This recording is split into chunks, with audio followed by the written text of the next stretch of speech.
Hello friends, જય માતાજી, જય શ્રી કૃષ્ણ. સ્વાગત છે આપ સૌનું માહિર મંડલી ઓફિશિયલ વ્લોગમાં. તો હું છું વિરલ મંડલી, ફરી પાછી આવી ગઈ છું આપ સૌ માટે વ્લોગ લઈને. તો આજે ગણેશ ચોથ છે, તો આજે આપણે ગણપતિ દાદા માટે લાડવા બનાવવાના છે. તો જુઓ મેં કેવી કેવી તૈયારી કરી છે આપ સૌને બતાવું છું.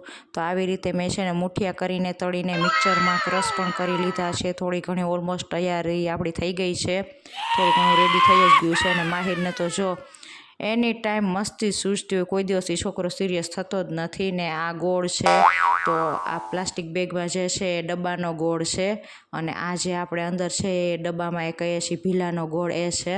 અને આમે ઘી પણ ગરમ થવા માટે રાખી દીધું છે.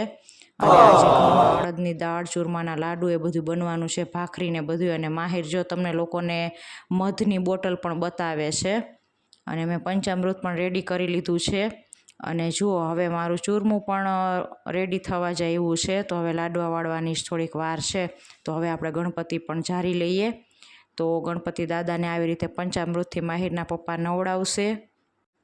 અને અમે લોકો તો જો ગણપતિ દાદાને દર વર્ષે આવી રીતે પંચામૃતથી નવડાવીને પછી સાદા પાણીએ નવડાવીને એ બધું જો હું શું વિધિ કરી છે અમે લોકો, એ હું તમને બતાવું છું. તમે લોકો પણ તમારી ઘરે કેવી રીતે કરો છો બધી વિધિ ગણપતિ દાદાની, એ અમને કહેજો કમેન્ટમાં જરાક. તો જો માહિર આવી રીતે દાદાને એ પણ એના પપ્પાને પૂજામાં થોડીક હેલ્પ કરે છે ગણપતિ દાદાને નવડાવવામાં. તો અમે લોકો તો આવી રીતે પંચામૃતથી નવડાવીએ, પછી સાદા પાણીએ, પછી દાદાને છે ને એક કોરું કપડું લઈને સાફ કરી દઈએ. જોકે પૂજાના ફૂલથી જોકે સાફ કરવામાં આવે, પણ આપણે તો આ કપડાથી સાફ કરશું. અને પછી દાદાને આપણે સ્થાપના કરશું ને સિંદૂરનો ચાંદલો ને બધું કરીને, અને દાદાને પછી દીવાબત્તી કરીને અને દાદાને આપણે લાડવા જારી લેશું. અને જનોઈ પણ પહેરાવશું ગણપતિ દાદાને, તો જનોઈ હોય. એટલે અમે લોકો તો આવી રીતે કરીએ છીએ દાદાની સ્થાપના, પૂજા બધું.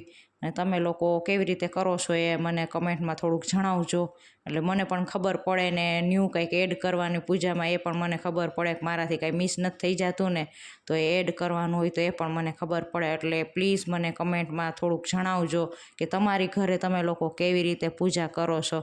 અમે જો આવી રીતે દાદાને નવડાવીને પછી દાદાને સિંદૂર વાળા કરશું. દાદાને આખા ગણપતિ દાદાને સિંદૂર લગાડવાના હોય છે.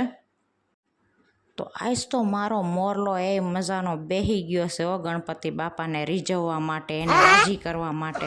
તો મોરલાને કીધું હવે આવા હાફ પેન્ટમાં ને એમાં ન હાલે, પણ મોરલાને તો અમારે ગરમી એટલી થાય ને એસી વગર તો અમારે એને હાલે નહીં. હાંકવી મોરલાને રિક્ષા પણ ઘરે આવે એટલે એસી વગર નથી હાલતું અમારા મોરલાને. તો જો મને છે ને આ દેશી ભાષા એકવાર વ્લોગમાં ન બોલું તો મને જ ખરેખર તો મજા નથી આવતું. એટલે મારે છે ને એકાદો ડાયલોગ તો દેશી ભાષાનો મારવો જ પડ્યો. તો મને એમ થાય આજ તો મારો વ્લોગ નહીં જામે, મને કોઈને નથી જામતો. તો ફ્રેન્ડ્સ, તમને મારો કેવી ભાષા ગમે છે? દેશી ભાષા ગમે કે રેગ્યુલર હું જે યુઝ કરું છું એ ગમે છે? એ પણ મને કમેન્ટમાં જણાવજો. તો મોરલાએ તો જો આવી રીતે ગણપતિ દાદાને નવડાવ્યા, સિંદૂર લગાવ્યો અને જનોઈ પહેરાવીને હવે ગણપતિ દાદાને આપણે લાડવા પણ ધરી દઈએ. દાદાના નિવેદ જ કહેવાય ને એક રીતે. તો જો મોરલાએ તો હા બધી તૈયારી કરીને આજ તો મોરલો માંડ્યો છે દીવાબત્તી કરવા. કુંજાણે શું માગશે મોરલો? તમને લોકોને શું લાગે? મને તો લાગે એ ગણપતિ દાદા લાડવા મેં કર્યા એટલે મને ફળ મળવું જોઈએ કે મારા મોરલાને? ગમે એને મળે ભાઈ, બે રી તો એક જ ને. મોરલો તો માંડ્યો છે ટોકરિયું વગાડવા ગણપતિ દાદાને. હા દાદા આવો આવો. મોરલાને તો એવી ઈચ્છા છે કે હવે જલ્દી ગણેશ ચતુર્થી આવે ને ગણેશ સ્થાપના કરીએ આપણે. આ જન્માષ્ટમી પછી જે બધાય ગણપતિ બેહારે ને, તો આજ વખતે મોરલાની એવી ઈચ્છા છે કે અમે પણ ગણેશ સ્થાપના અમારી ઘરે કરી. જોકે અમે કોઈ દિવસ ગણપતિ નથી બેહારતા, એટલે આ વખતે મોરલાની ઈચ્છા એવી છે અમારે કે ગણપતિ બેહારવા છે. એટલે એ મોરલા તો કહેતા જ હતા, એટલે એ તો અમારે મોરલો તો કહે જ છે હો ભાઈ કે હું તો ઓણ ગમે એ થાય, હું તો ગણપતિ બેહારીશ. તો મેં કીધું બેહારો, બીજું શું થાય? ભગવાનને બેહારવામાં કંઈ થોડી ના પડાય છે હે?